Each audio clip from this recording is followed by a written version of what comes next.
Aujourd'hui, c'est de vous parler d'un projet. Alors, je voudrais préfacer cette présentation en vous disant que ce que je vais faire aujourd'hui, c'est essentiellement vous présenter les principes généraux du projet. C'est un projet qui n'a pas été encore testé, notamment parce que le matériel de ce projet est en ce moment en construction, parce que mon idée, c'est de co-construire le matériel de ce projet directement avec les enseignants. Donc c'est quelque chose auquel je travaille actuellement dans des écoles primaires autour de Castres, où on commence tout juste à réfléchir ensemble à quel serait le meilleur matériel pour appliquer ces principes que je vais vous présenter. Et puis aussi à un autre niveau en collège, dans un collège REP+, de Paris avec Grégoire Borst. Donc l'idée aujourd'hui, c'est de vous présenter ces trois grands principes que j'aimerais mettre en avant dans ces projets. Pourquoi ces principes-là et comment les appliquer. Alors on va partir d'un exemple. En fait, je vous avoue que la journée a pas mal à spoiler un bon nombre de mes diapos, mais c'est très bien. Parce que je pense que ça montre aussi la grande complémentarité qu'il y a entre nos différents projets. Et donc l'exemple dont on a parlé avec Emmanuel ce matin, c'est ces exemples de problèmes verbaux où quand on a d'un côté John a 20 billes, il en donne 4 à Michel, combien reste-t-il de billes à John? Et que de l'autre on a John a 20 billes, il en a 4 de plus que Michel, combien Michel a-t-elle de billes? On a affaire à deux problèmes qui sont isomorphes, donc a priori on fait appel à la même soustraction, mais on va peut-être avoir des taux de réussite plus faibles pour celui de droite.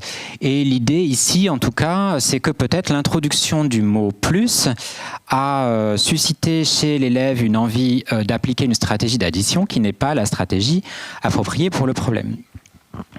Et l'idée sur laquelle je vais insister aujourd'hui, c'est que les processus, les mécanismes qui sont sous-jacents à ces erreurs sont notamment les fonctions exécutives et qu'on peut essayer de travailler ces fonctions exécutives pour améliorer les compétences des enfants dans ce type de contexte, mais vous verrez aussi dans d'autres contextes. Donc je pense que la plupart d'entre vous ça c'est ce que sont les fonctions exécutives, mais juste pour qu'on parte tous avec la même base, les fonctions exécutives, donc on va les définir comme l'ensemble des processus qui permettent de réguler sa pensée de façon intentionnelle pendant la résolution d'un exercice ou pour atteindre un but spécifique.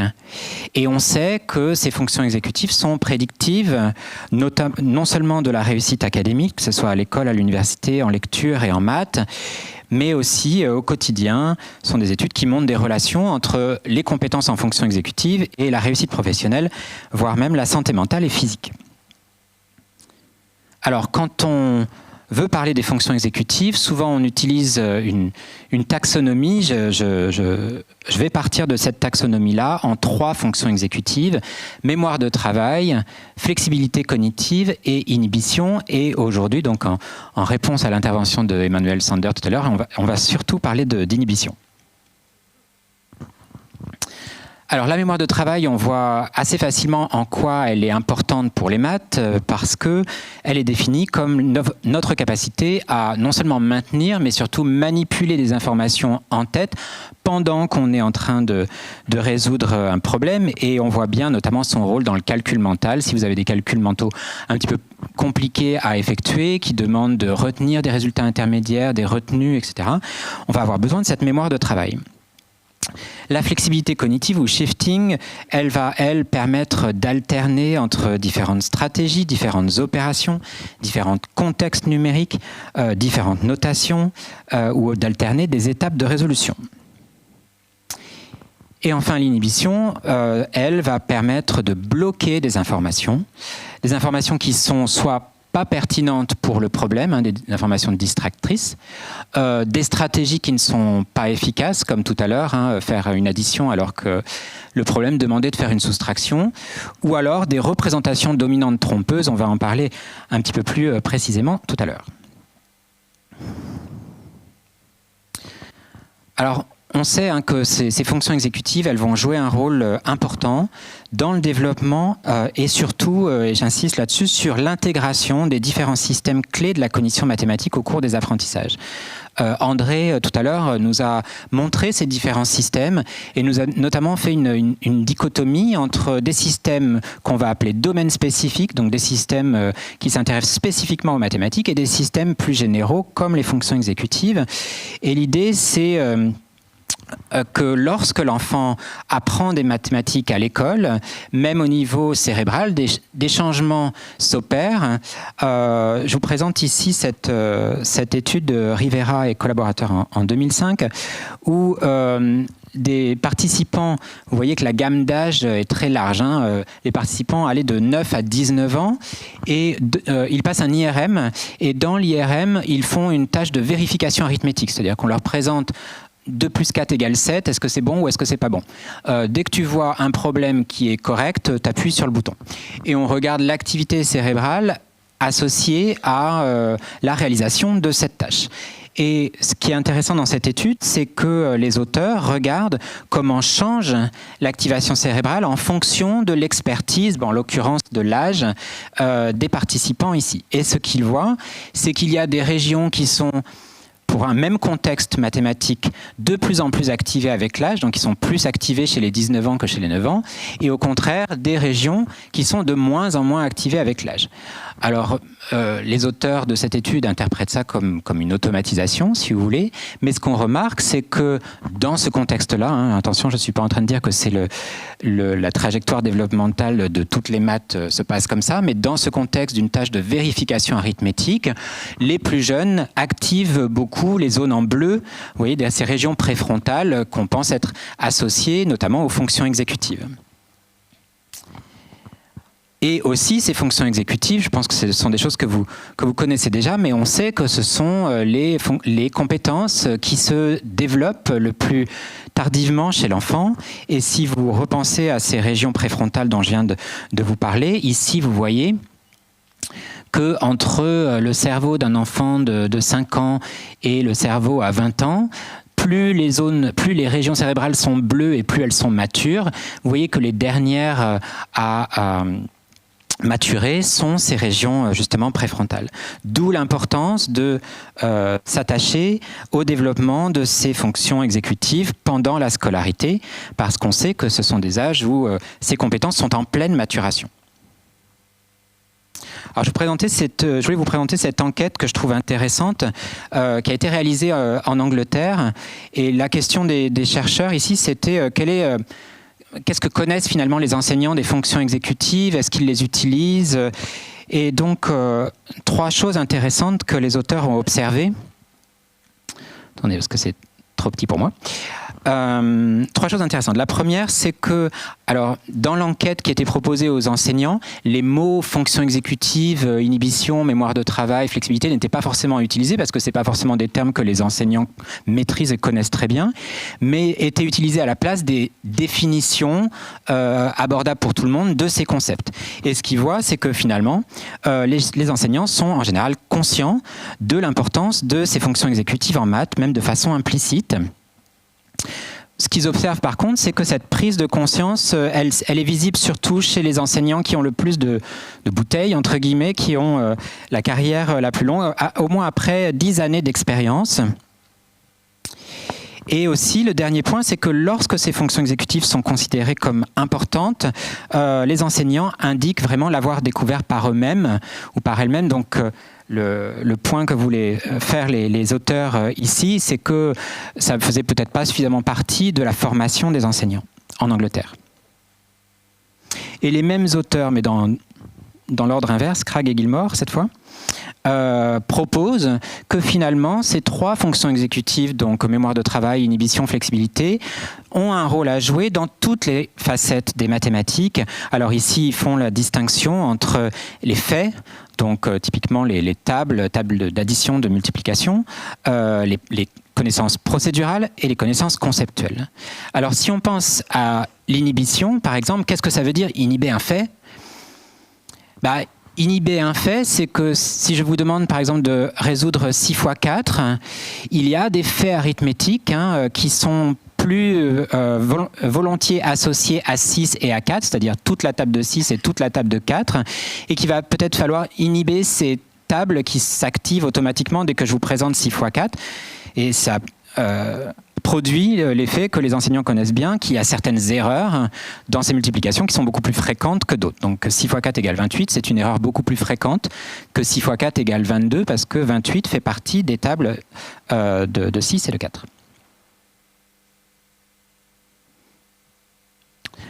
Qu'est-ce que c'est inhiber une procédure? Ça serait inhiber une stratégie qui est soit inefficace ou en tout cas moins optimale. Donc par exemple, c'est se retenir de tout recompter, comme on l'a vu dans différentes présentations. Quand je suis en phase de 3 plus 2, penser à d'autres stratégies que repartir de 0 pour faire 1, 2, 3, 4, 5. Je crois que je vais enfin expérimenter les pluies Cévenol, que je ne connais pas, mais...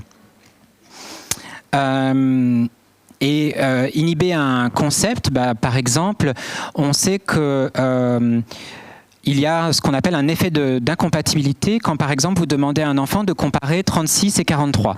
Pourquoi? Parce qu'il y a un conflit entre la dizaine, elle est plus grande du côté de 43, mais l'unité, elle est plus grande du côté de 36. Là, peut-être qu'il faut inhiber un concept, c'est-à-dire inhiber la tendance qu'on a à s'appuyer sur notre connaissance conceptuelle des unités pour passer à un raisonnement sur les dizaines. Alors, je voulais vous parler d'un biais dont on a montré au laboratoire qu'il nécessite réellement ces compétences d'inhibition.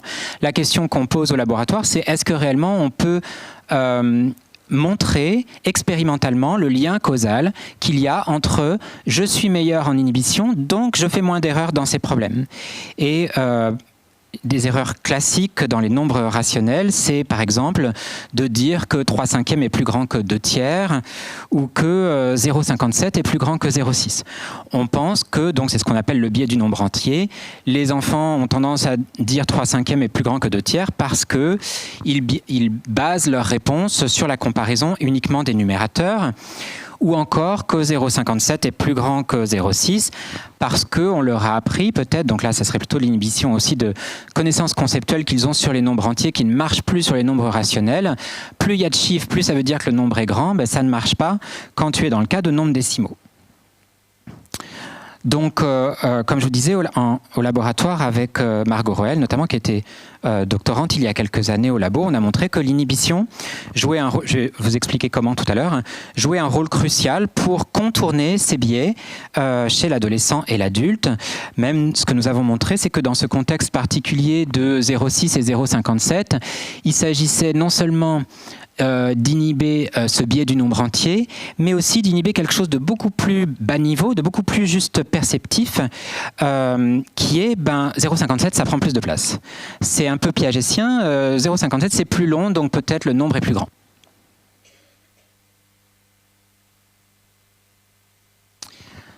Alors, je voulais vous parler surtout, et ça va être un petit peu le fil rouge du reste de ma présentation, c'est de cette question de l'invariance du nombre dont il a été question dans la présentation précédente. Alors, un peu en faisant écho aux travaux de Piaget, aujourd'hui on pense vraiment que développer une bonne compréhension du nombre requiert de comprendre son invariance, et notamment par invariance, je vais entendre aujourd'hui la capacité à traiter l'information numérique, donc à se concentrer sur l'information numérique indépendamment de dimensions non numériques conflictuelles, ce que certains auteurs ont appelé l'attention au nombre, ou d'autres le focus sur le nombre. Donc c'est le cas par exemple dans le contexte de Piaget où il faut, pour pouvoir répondre à la tâche piagétienne, essayer de se concentrer sur le nombre et ne pas se laisser influencer par la longueur des rangées de jetons. Plus généralement, si vous faites de la comparaison de quantités, vous pouvez avoir des dimensions perceptives non numériques, comme par exemple la taille des points. Donc ici, vous avez un conflit entre quantité de points et taille des points. Mais même, et je ne sais plus dans quelle présentation, on en a déjà un petit peu parlé ce matin, même dans le contexte symbolique, vous avez encore cette idée qu'il faut savoir abstraire le nombre d'autres dimensions perceptives, comme ici, ça va être plus difficile de dire 8, que 8 est plus grand que 2, si 8 est plus petit physiquement. Alors la question que je me pose et qui va motiver ce projet, c'est quels sont les mécanismes sous-jacents à cette compréhension. Le premier mécanisme auquel on peut penser, j'ai bien préparé le terrain, c'est l'inhibition. Donc l'idée, c'est que pour répondre correctement dans ces différents contextes, il va falloir que l'élève inhibe, bloque ces informations qui ne sont pas pertinentes pour la tâche, notamment ces informations de taille, de longueur.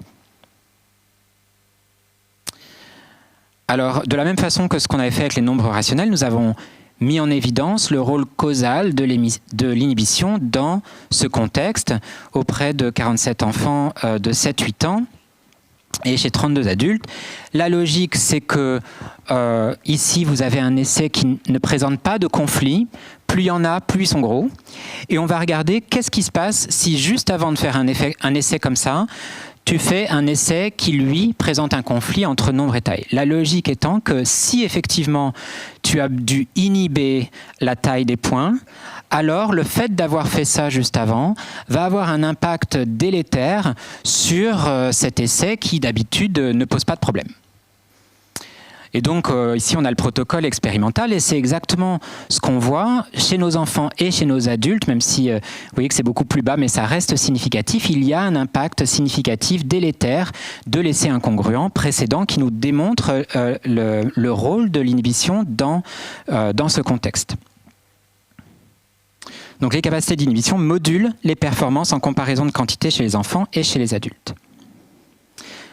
Alors après, l'idée c'est maintenant comment entraîner ces fonctions exécutives, potentiellement l'inhibition, comment les entraîner. Là je vais m'appuyer sur, en fait c'est une représentation graphique des choses que André vous a dit ce matin et qui est adaptée d'un modèle proposé par ma collègue Teresa, je ne sais pas où elle est, qui va parler demain matin.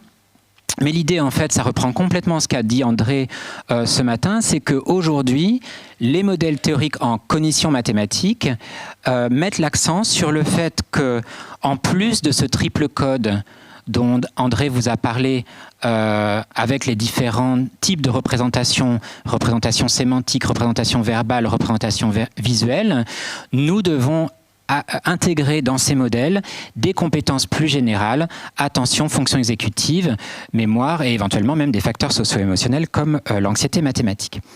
Il y a même des études, plus spécifiquement sur la dyscalculie, qui vont dans le sens aujourd'hui de théorie de la dyscalculie qui propose que être dyscalculique, c'est avoir des difficultés à mettre en place ce réseau de régions et donc à intégrer ces différents systèmes les uns avec les autres. Alors l'idée justement, et donc ce premier principe, ça va être d'essayer d'entraîner conjointement pour favoriser la mise en place de ce système et cette intégration, entraîner conjointement les maths et les fonctions exécutives. Alors il y a des choses qui ont été faites, par exemple ici je voulais vous montrer un exemple d'entraînement combiné. Alors vous allez voir qu'on n'est pas encore exactement dans ce que je voudrais. C'est Nemi et collaborateurs en 2016, ils ont développé ce jeu vidéo qui s'appelle Vector. L'idée c'était d'alterner des activités mathématiques, alors en l'occurrence beaucoup d'activités sur la ligne numérique, et des activités exécutives, en l'occurrence des activités de mémoire de travail visio-spatiale. Et ce qu'ils voient chez 210 enfants de 6 ans au développement typique, ils ont divisé ces enfants en 4 groupes expérimentaux, enfin 3 groupes expérimentaux et un groupe contrôle. Donc il y a un groupe qui ne jouait que aux activités mathématiques, un groupe qui ne jouait que aux activités de mémoire de travail et un groupe qui joue aux deux, et puis le groupe contrôle qui lui fait des activités non mathématiques de lecture. Et ce qu'ils observent, alors il y a beaucoup de résultats dans leur étude, notamment en IRM, mais un résultat intéressant sur le plan comportemental, c'est que seul le groupe qui a joué aux deux, qui a fait à la fois les activités numériques et les activités de mémoire de travail, montre des progrès qui sont statistiquement supérieurs au groupe contrôle, des progrès qui se voient dans les additions, dans les soustractions et dans les problèmes verbaux. Alors comme je vous disais, j'aimerais aller un peu plus loin et proposer non pas de faire de la combinaison, mais vraiment de l'intégration des fonctions exécutives dans les activités numériques. Et donc de contextualiser des activités numériques pour faire travailler de concert compétences spécifiques et compétences plus générales. Alors ça pose la question que posait Jérôme ce matin de ce qu'on appelle la domaine spécificité des fonctions exécutives. Est-ce qu'on a des raisons de penser qu'il y a une inhibition mathématique, par exemple, pour le dire simplement.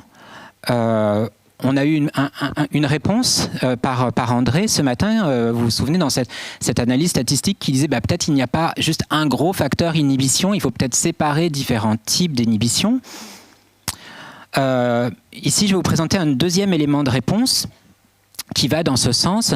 C'est une étude qu'on a réalisée où on voulait voir à quel point inhiber, par exemple dans cette tâche de comparaison des quantités, à quel point inhiber, par exemple, la taille des points pouvait aider l'enfant à inhiber autre chose après. Donc, est-ce que c'est spécifique de l'information qu'on est en train d'inhiber ou est-ce que c'est quelque chose de plus général ? Et donc, on faisait toutes les combinaisons possibles entre des conflits nombre-taille suivis d'autres conflits nombre-taille ou des conflits nombre-taille suivis de conflits nombre-densité, etc. Et on faisait toutes les combinaisons possibles. Et ce qu'on a vu très, très brièvement, c'est ce que vous voyez en fait d'un coup d'œil sur la partie gauche du graphe. Ce que vous voyez sur la partie gauche par rapport à la partie droite, c'est que on voit ça diminue. C'est quoi ce truc qui diminue? C'est l'effet d'incongruence, donc c'est l'effet du conflit, l'impact de la présence du conflit sur les performances. Et ce qu'on voit aussi dans cette partie gauche du graphe, vous voyez en haut, c'est marqué within dimension. Cette réduction de l'effet d'incongruence n'apparaît que quand je suis entre la même dimension, c'est-à-dire j'arrive mieux à résoudre un conflit nombre-taille quand j'en ai résolu un juste avant. Par contre, le fait d'avoir résolu un conflit nombre-densité ne m'aide pas à résoudre le conflit nombre-taille après. Donc ça, c'est un indice qui va vers une spécificité de ces processus d'inhibition. De façon un peu plus générale et peut-être un peu plus parlante, on sait qu'on peut tester les compétences exécutives soit dans un contexte très général, soit dans des contextes numériques. Par exemple, comparer 8 et 2 qui ont des tailles différentes, c'est un test d'inhibition, mais avec un contexte numérique, avec du matériel numérique. Il y a des études qui montrent que les compétences exécutives en contexte numérique sont reliées aux compétences mathématiques et cela au-delà de la relation qui est déjà expliquée par les compétences exécutives non numériques et les compétences numériques séparément. Donc l'idée ici, c'est que peut-être ces compétences exécutives contextualisées ont un pouvoir explicatif plus important que les compétences exécutives mesurées dans des contextes plus généraux. Et enfin, une autre étude plus récente montre que ces compétences exécutives mesurées en contexte numérique contribuent, avec le traitement des quantités, séparément aux compétences en addition et en soustraction, en GS et en CP.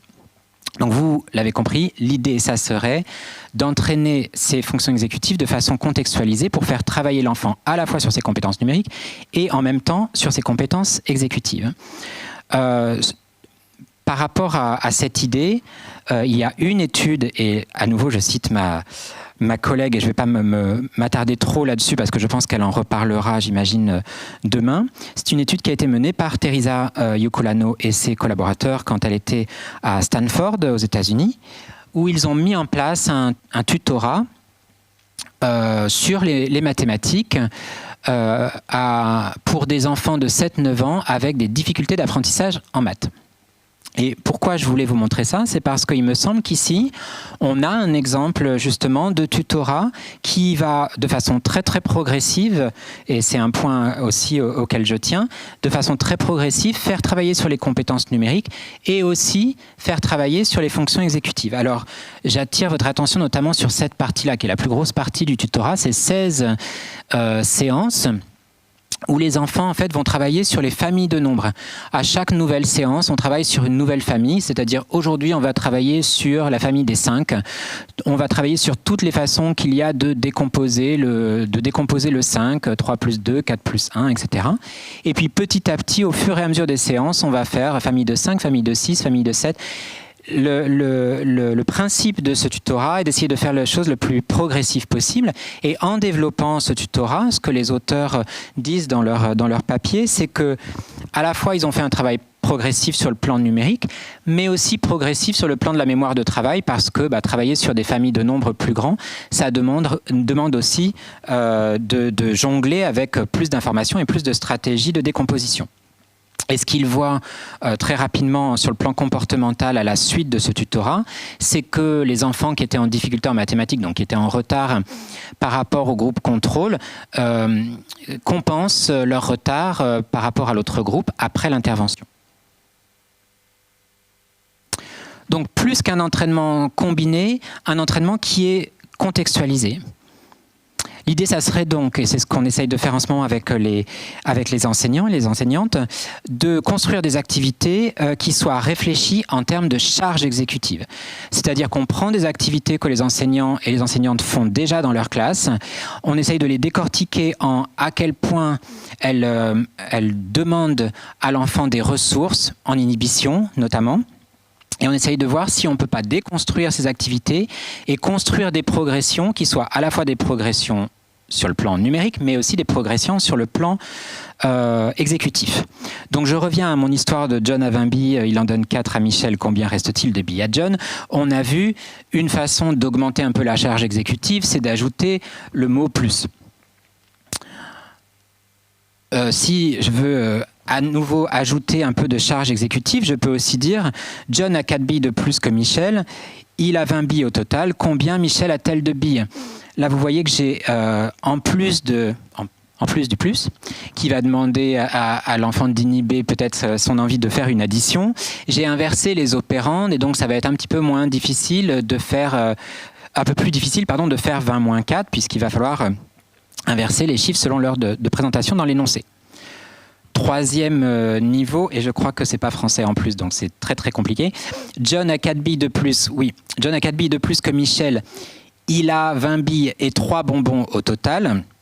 Combien Michel a-t-elle de billes? Vous voyez ce que j'ai fait ici, j'ai aussi ajouté un élément non pertinent. Donc c'est 3 bonbons qui n'ont aucun rapport avec le problème et qui va augmenter encore la charge exécutive parce que ça va demander à l'élève de bloquer cette information en plus. Donc c'est un peu le premier principe que je voulais vous présenter, c'est construire des activités qui soient pensées en termes de charge exécutive et construire des progressions à la fois numériques et à la fois exécutives de ces activités. Deuxième principe, c'est un aspect de métacognition sur ces mécanismes. Peut-être que vous connaissez ce site, qui est un site anglais aussi de la Fondation pour... Alors, pas une traduction géniale de endowment, mais Fondation pour l'amélioration de l'éducation. C'est une fondation qui finance et évalue différents programmes pédagogiques, différentes interventions pédagogiques. Et là, vous avez l'évaluation de métacognition et autorégulation. Et à chaque fois, vous pourrez aller voir sur le site, si ça vous intéresse, ils évaluent pas mal de types d'interventions qu'on peut avoir, c'est assez intéressant, notamment si on veut avoir des opinions un peu plus précises sur certaines politiques publiques. Par exemple, à chaque fois, pour chaque intervention, ils disent voilà quel est le coût d'implémentation, à quel point on a des données probantes sur ce type d'implémentation et qu'est-ce qu'on sait de l'impact.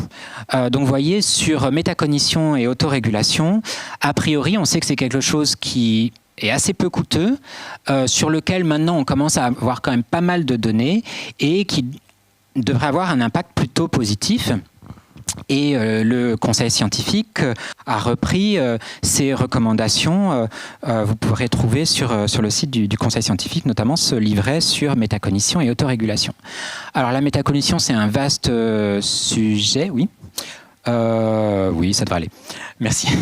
La métacognition, c'est un vaste sujet. L'idée, c'est pas de faire toute une présentation sur la métacognition, mais juste l'idée, ça serait d'expliciter les mécanismes dont je viens de vous parler, donc ces mécanismes exécutifs, de les expliciter très clairement aux enfants. Alors dans ce sens, on a déjà un petit peu des données, notamment ce sont des interventions qui ont été réalisées au laboratoire, des interventions exécutives, mais vous allez voir que ce sont des interventions exécutives et métacognitives pour diminuer les erreurs de comparaison des nombres décimaux dont je vous ai parlé tout à l'heure. Alors c'est le plan classique, un pré-test, post-test avec deux groupes. En pré-test et en post-test, les enfants font de la comparaison de nombres décimaux, comme je vous ai montré, avec des essais sans piège, congruents, des essais avec conflit entre le nombre de chiffres après la virgule et la taille du nombre, et puis des essais neutres.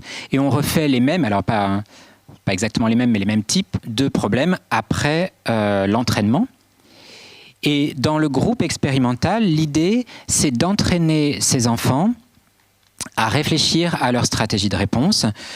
Alors, je ne sais pas si vous voyez très bien, mais l'idée, c'est qu'ils ont ici un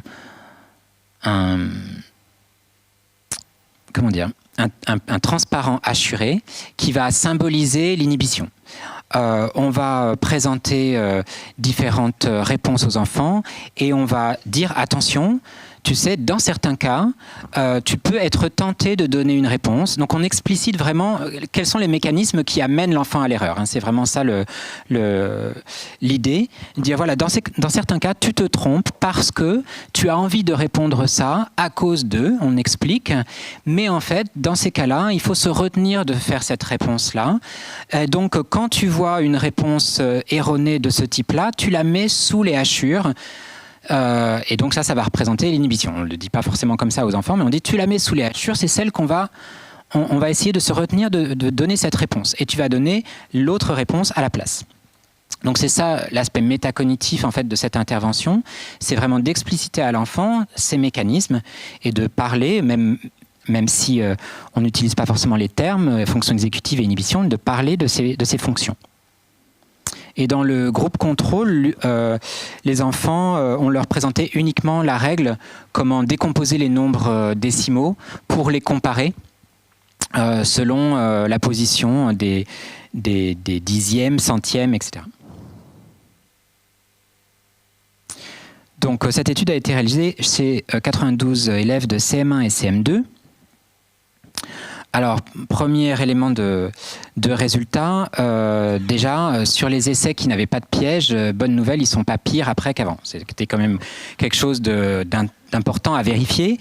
Au moins, ça ne les a pas conduits à faire des erreurs sur n'importe quoi et sur des choses sur lesquelles ils ne se trompaient pas déjà au départ. Là où ça nous intéresse plus, c'est pour les essais donc incongruents, où il y a conflit. Vous voyez que tout le monde a bénéficié en fait de cet entraînement, groupe contrôle ou groupe expérimental, mais le groupe mais il y a une plus-value en fait de l'entraînement métacognitif et exécutif par rapport à l'autre groupe. Donc ce que ça montre, c'est que déjà il y a bien un lien causal entre capacité exécutive et progrès dans la comparaison de nombres décimaux. Et aussi, deuxième point, c'est qu'on peut entraîner ces fonctions exécutives en contexte et les compétences numériques qui leur sont associées. Alors dans une dernière partie, je voulais vous évoquer le troisième principe que j'aimerais appliquer dans ce projet. Et on va changer un tout petit peu, on va quitter un petit peu les fonctions exécutives et on va parler d'une autre notion qui s'appelle la tendance d'attention spontanée aux mathématiques. Alors on sait qu'il y a une très grande, et c'est pour ça qu'on s'y intéresse, il y a une très grande variabilité entre les enfants dans l'attention qu'ils vont porter spontanément aux aspects numériques et mathématiques de leur environnement. Comment est-ce qu'on teste ça? C'est notamment un groupe de chercheurs finlandais qui a développé ces tests et qui s'intéresse beaucoup à ces questions. Par exemple, c'est des petits jeux d'imitation. J'ai une peluche à qui je vais donner des bonbons. Et je dis à l'enfant, regarde bien ce que je vais faire. Ensuite, je te donne tout le matériel et tu refais exactement la même chose que moi. Donc regarde bien, et puis là on te donne, sans parler, 2 bonbons rouges, 3 bonbons bleus, par exemple. Et on dit, vas-y, c'est à toi. Et on regarde ce que spontanément, donc on est d'accord que là, on est dans des tâches qui n'ont pas d'instruction explicite et surtout pas d'instruction explicitement mathématique. On regarde spontanément, est-ce que l'enfant pense à reproduire les aspects numériques de la scène. Pareil pour, je vais mettre des tampons sur le dos du dinosaure, je te donne un nouveau dessin de dinosaure, les tampons. Alors, c'est pas forcément celle que je conseille le plus avec les plus petits. C'est pas le test le plus propre avec les moyennes sections notamment. J'en ai fait les frais, mais c'est un peu l'idée aussi. Est-ce que tu vas penser à t'intéresser au nombre de coups de tampon que j'ai mis sur le dos du dinosaure? Pour les enfants un petit peu plus âgés, on fait aussi de la description verbale. Regarde bien cette image. Moi, je ne la vois pas. Il n'y a que toi qui la vois. Qu'est-ce que tu vois? Et on note, est-ce que l'enfant spontanément pense à compter les choses ou est-ce qu'il vous décrit l'image sur des aspects complètement non numériques, de forme, de couleur, etc. Et on sait que l'attention spontanée au nombre est reliée aux compétences basiques sur le nombre et aussi un prédicteur de compétences en mathématiques. Et si je reviens à mon cas de l'invariance du nombre, imaginez donc 2 enfants qui sont face à ces 2 rangées de jetons. On a dit tout à l'heure, un mécanisme pour qu'ils s'en sortent, c'est bloquer la dimension qui n'est pas pertinente, bloquer la dimension de longueur. Mais on peut aussi penser qu'il y a des différences interindividuelles dans la façon d'aborder ce test. Peut-être qu'entre ces 2 petites filles ici, la fille à gauche va tout de suite porter son attention sur le fait qu'il y a une rangée qui est plus longue que l'autre, alors que l'autre va tout de suite spontanément penser à compter les jetons. De la même façon, quand on compare des quantités, peut-être que... alors la pauvre c'est tout le temps la même, mais peut-être que cette petite fille va tout de suite regarder, il y en a des plus grands d'un côté que de l'autre, et l'autre va penser à estimer les quantités. Donc au-delà des compétences de l'enfant à bloquer l'information qui n'est pas pertinente, on peut penser à un autre mécanisme, c'est à quel point est-ce que l'enfant pense spontanément au nombre. Et donc on a développé un petit test plus centré sur l'estimation. L'idée c'était tu vas ranger des cartes, je ne te donne pas d'instructions, tu me dis juste la carte qui est en bas, à ton avis, elle va plutôt mieux avec celle en haut à droite ou celle en haut à gauche. Et on va regarder quels choix les enfants font. Et selon ces choix, on va établir des profils. Tiens, ça c'est un enfant qui a beaucoup classé ses cartes par quantité. Lui, il a beaucoup classé ses cartes par nombre, ou par taille, ou par densité des points. Et ce qu'on a vu, c'est que les enfants qui pensaient plus spontanément à catégoriser ces images sur la base numérique étaient aussi ceux qui se débrouillaient mieux quand il y avait des conflits entre nombre et taille dans la comparaison de quantité ou quand on leur faisait faire des tâches type tâches de conservation piagétienne. Donc les enfants de 6 ans, GSCP ici, prêtant plus spontanément attention au nombre, résolvent mieux les conflits avec les dimensions non numériques lors de la comparaison de quantité. Alors la dernière question, c'est est-ce que ça s'entraîne? Alors ce sont des études relativement récentes, mais chez les enfants de maternelle, l'attention spontanée vers le nombre augmente après une intervention sur 1 mois pour guider l'attention vers les petites quantités lors de jeux structurés ou de situations quotidiennes.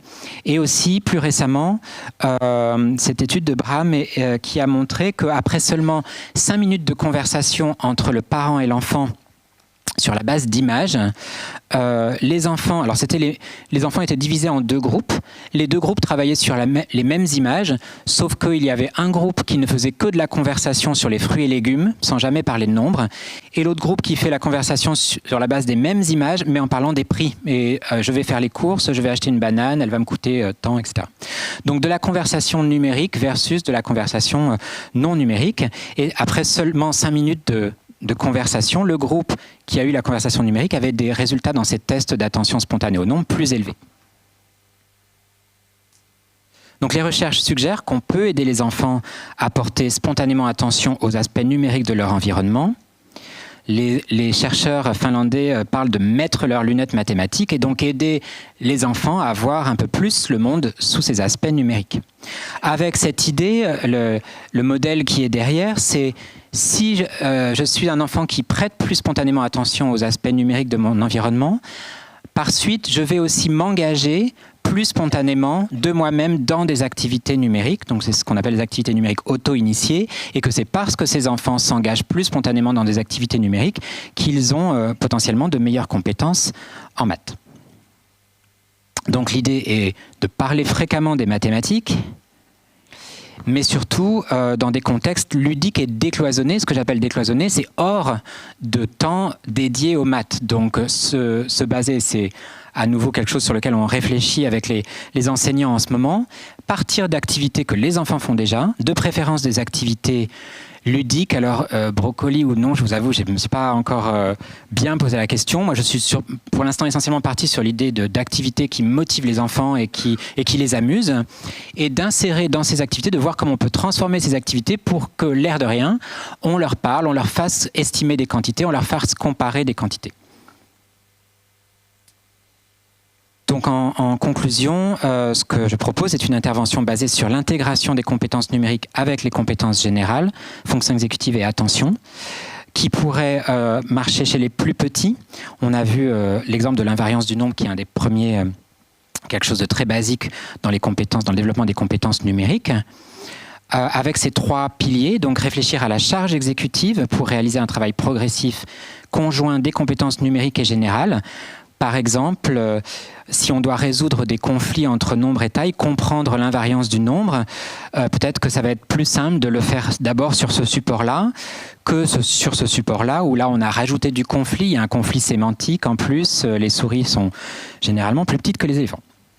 Deuxième point, deuxième pilier, l'aspect métacognitif, donc expliciter ses pensées et ses stratégies à chaque étape, avant, pendant, après, de résolution du problème. Donc, c'est-à-dire discuter avec l'enfant, pourquoi tu t'es trompé, comment tu as fait, ceux-là sont plus grands, mais donc expliciter, alerter sur les pièges possibles, notamment. Et puis enfin, favoriser l'attention spontanée au nombre dans le contexte d'activités mathématiques et en dehors. Et on peut imaginer dans le contexte de la classe plein de choses qui peuvent se prêter à attirer l'attention des enfants à comparer des quantités, même en dehors d'activités dédiées aux mathématiques. Voilà, je vous remercie de votre attention.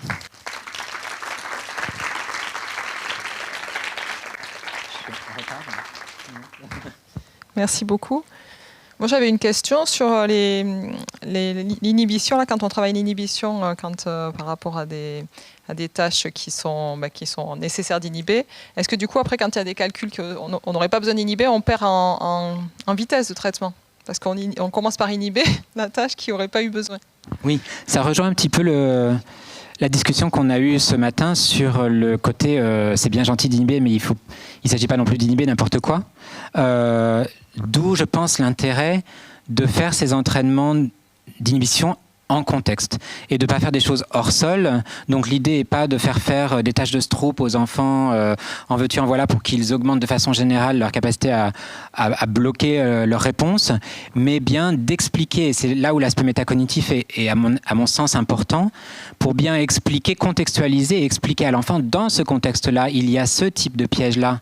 C'est là où, à mon avis, l'aspect métacognitif est primordial pour éviter l'écueil de généraliser ce principe d'inhibition à absolument tout ce que l'enfant rencontre.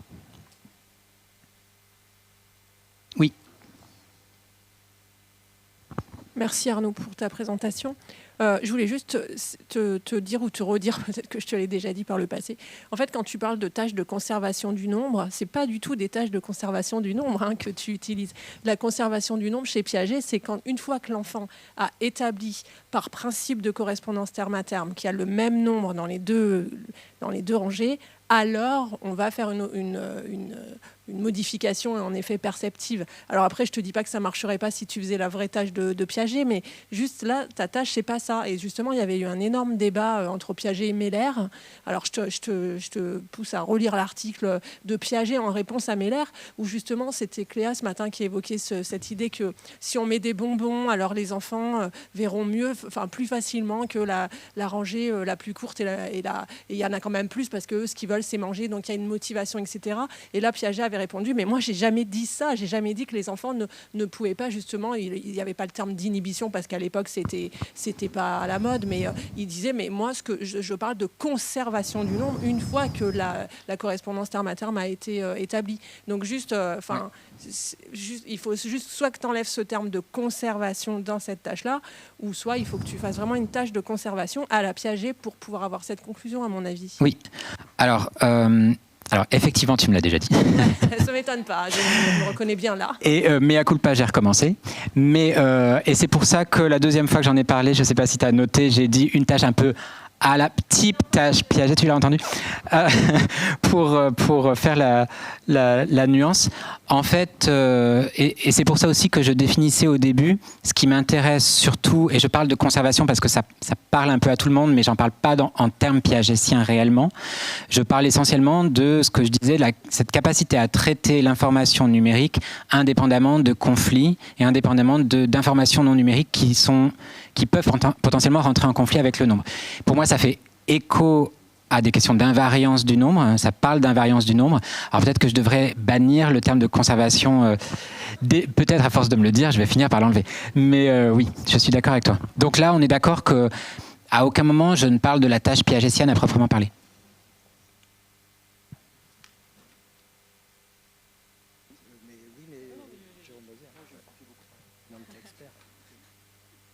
Non, c'était un peu pour prolonger l'échange qu'on a eu par Jérôme interposé tout à l'heure. C'est que, tu vois, si tu reviens sur ta dernière diapo, sur celle d'avant, voilà.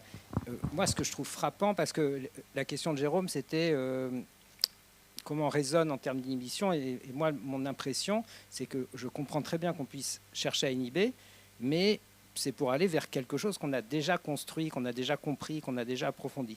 Et là, mon impression, telle que je comprends un petit peu l'évolution des choses, parce que là, ce qui est défendu, c'est une idée de justement de ne pas travailler l'inhibition en soi, mais de la contextualiser. Et là, si je regarde les propositions qui sont là, il n'y a même plus le terme d'inhibition, et on est à la frontière de ce que je dirais un peu de l'explication. Donc, c'était juste pour savoir qu'est-ce qui reste vraiment de l'idée d'inhibition au sens un petit peu originel ou fort du terme, parce que je comprends très bien qu'en travaillant des activités métacognitives, on fasse progresser conceptuellement les élèves, et c'est exactement le genre de choses que beaucoup de gens défendent, mais de ce fait, est-ce que l'inhibition se retrouve pas un petit peu comme un label, mais moins chargé qu'il l'a été à une époque? Oui, alors il en reste à mon sens deux choses. Il en reste quelque chose déjà pour l'analyse des tâches en amont et de ce qu'on est en train de faire en ce moment, de la construction de cette progression. C'est construit avec ces concepts-là d'inhibition et de mémoire de travail en tête. Donc ça nous sert de guide à, voilà, quand j'ai ajouté le mot plus a priori et via les études que j'ai présentées qui montrent ce rôle causal, ben ça va nous servir de guide à analyser ces tâches en termes de charge exécutive. Donc déjà dans la conception elle-même, l'inhibition, c'est au moins une notion importante à avoir à ce moment-là. Et puis au moment du traitement métacognitif, l'inhibition ne disparaît pas, ou en tout cas les fonctions exécutives ne disparaissent pas, parce que l'idée c'est de faire travailler les enfants sur ces mécanismes-là et d'expliciter ces mécanismes-là spécifiquement aux enfants. Donc de leur dire, lorsqu'il y a ce piège-là, il faut le bloquer ou se retenir d'eux, qui est vraiment juste leur parler de ces mécanismes. Donc ces fonctions exécutives, elles sont pas abandonnées dans ce travail, elles sont vraiment présentes de la conception jusqu'à...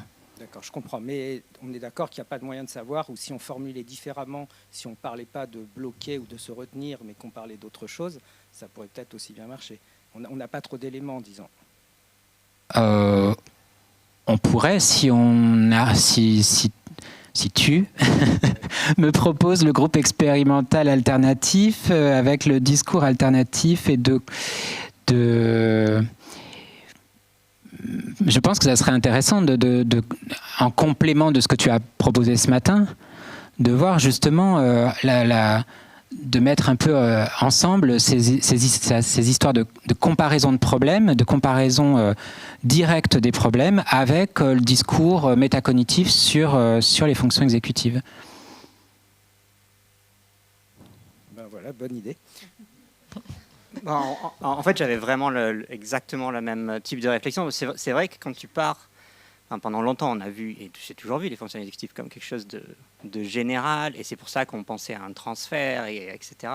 Et du coup, là, en fait, en zoomant sur différents types de tâches, en fait, on se demande vraiment ce qui reste des fonctions exécutives. Et du coup, pour transformer, je ne vais pas refaire le même point qu'Emmanuel, parce que pour le coup, c'était exactement la même chose. Mais pour juste une question du coup pour toi, est-ce que du coup, tu penses qu'il y a un quelconque transfert au moins au sein d'activités mathématiques, où c'est vraiment très... Par exemple, imaginons, tu as pris l'exemple des nombres décimaux et de l'inhibition de la... Voilà. Est-ce que c'est vraiment uniquement sur ça, ou est-ce que tu penses qu'il reste quand même quelque chose d'un transfert? Parce que, en dépit de ce que tu dis, je ne suis pas trop d'accord. Je pense que tu retires les fonctions... Enfin, tu retires pas mal de ce qu'il y a derrière les fonctions exécutives et l'inhibition quand tu commences à les dissocier comme ça, et du coup, ça se transforme un peu effectivement en explication de chaque tâche, et chaque tâche est un peu indépendante de l'autre, et du coup, on se demande pourquoi c'est une fonction, en fait. Oui, je vois ce que tu veux dire.